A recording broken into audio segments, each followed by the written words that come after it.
I'm Dr. Yetande Balagan, and I'm a fellowship-trained vascular surgeon and a member of the Mid-Michigan Health's Comprehensive Heart and Vascular team. As a vascular surgeon, I'm dedicated to the diagnosis and treatment of disorders of the circulatory system, including the arteries and veins.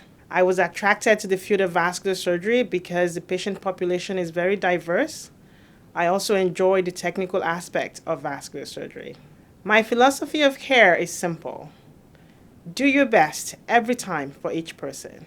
I work hard to develop relationships with my patients based on open communications and trust.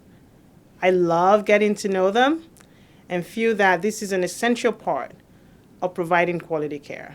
I treat all disorders of the circulatory system, but have a special interest in aneurysm repair and carotid surgery. To me, the most exciting innovation in the field of vascular surgery has been the progression toward endovascular procedures, which are much less invasive and use small incisions instead of large ones to fix big vessels.